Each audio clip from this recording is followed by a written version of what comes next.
Vous savez que le pays est dans une passe très difficile. Nous sommes attaqués de partout. Nous avons besoin de la cohésion nationale. Je suis venu pour lui dire que nous n'avons pas 36 solutions. Nous devons créer un camp de la patrie. Donc les gens qui luttent pour leur pays. Et donc pour cela, avec toutes ces crises que nous avons, crise sécuritaire, crise sociale, crise politique, la solution c'est un dialogue. Donc je lui ai demandé de tout faire pour rencontrer les évêques de la Cinco et les pasteurs de l'ECC pour discuter afin de voir ce pacte social qu'il propose, comment est-ce que nous pouvons le mettre en avant.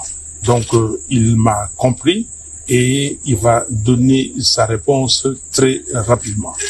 Nous sommes Congolais et nous avons des frères et sœurs qui souffrent, des enfants qui souffrent, des enfants qui dorment à la belle étoile, des enfants et des gens qui meurent tous les jours. Aujourd'hui, à Goma, combien de gens sont morts? Aujourd'hui, à Beni, à Butembo, aujourd'hui, à Bukavu, combien de gens ont été maltraités par des gens qui ont occupé nos territoires, nos localités. Donc, c'est de ça que nous avons parlé. Nous sommes humains. Nous avons lutté dans ces pays. Nous n'avons pas lutté pour que demain les Congos soient balkanisés. Voilà, nous avons dit, lui et moi, et nous sommes dit que jamais sous notre ère que le Congo sera balkanisé. Je suis venu pour ça et pour insister que le dialogue est nécessaire et qu'ils reçoivent les pères spirituels. Merci beaucoup.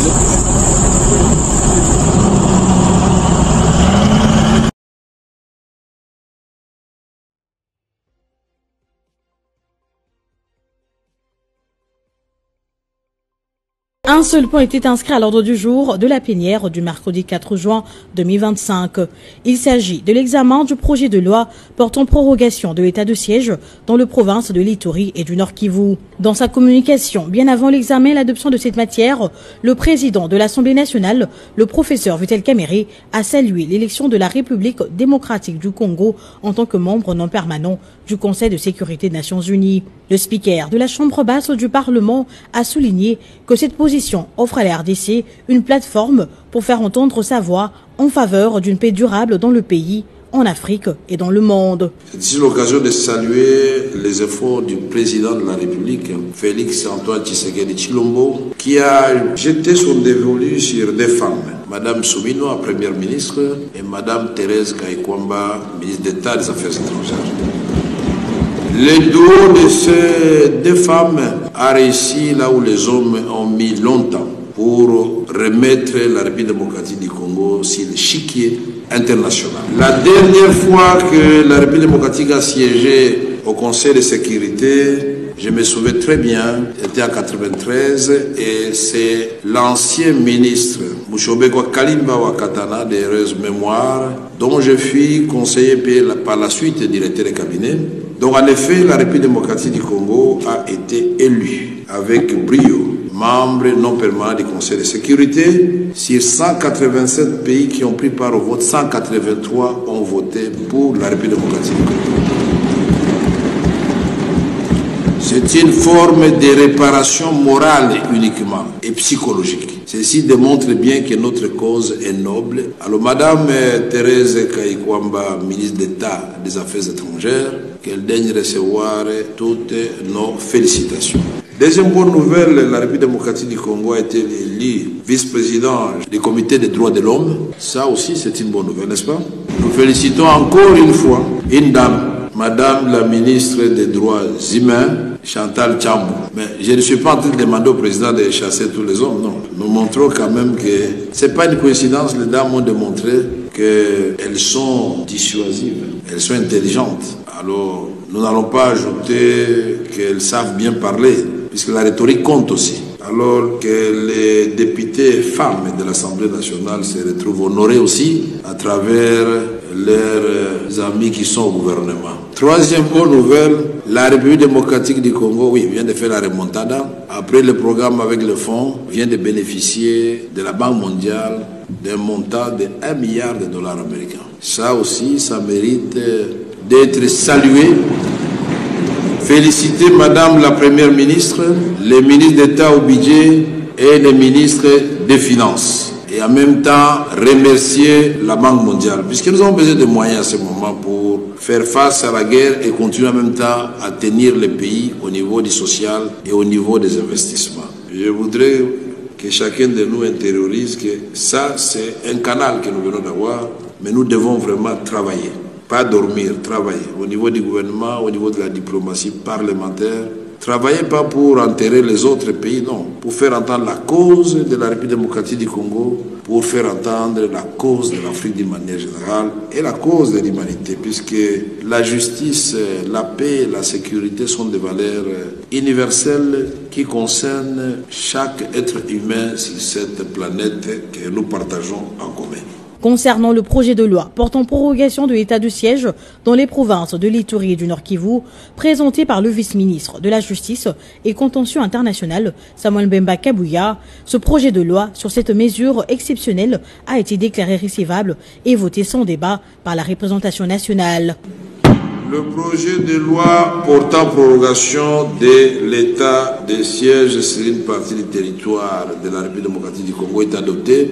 Rappelons que l'état de siège a été décrété par le président de la République le 3 mai 2021. Il est aujourd'hui à sa 98e prorogation.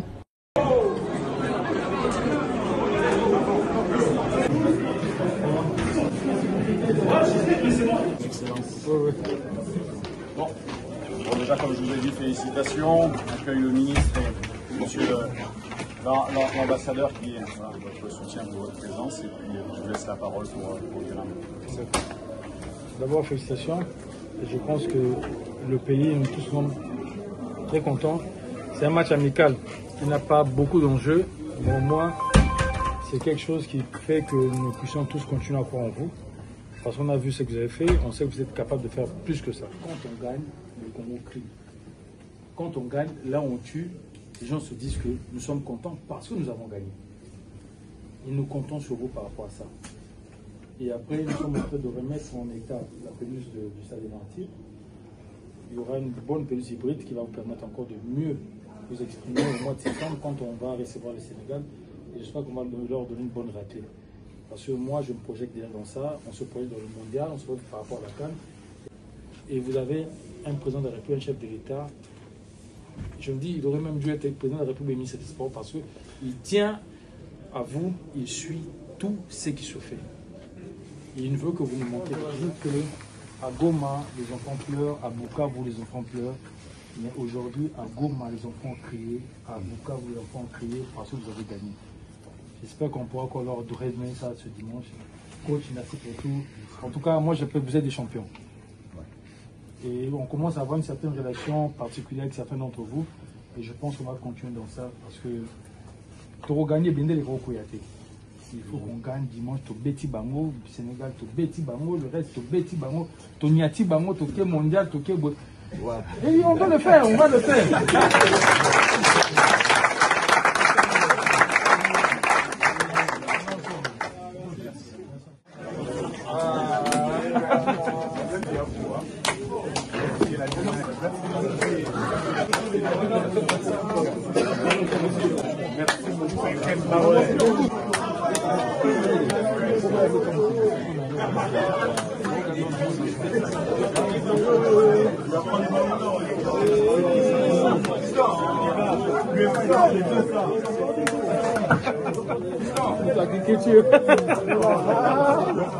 Non, aujourd'hui, c'est pas.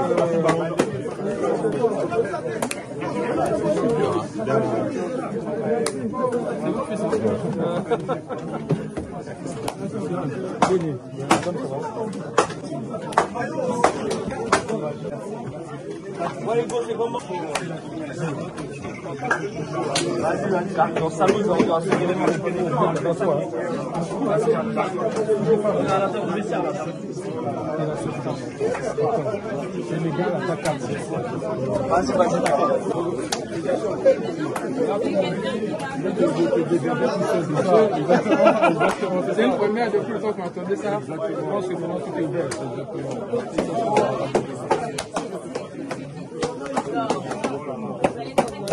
Magnifique, hein? Give a morning pause, l'information pour éclairer et changer les choses.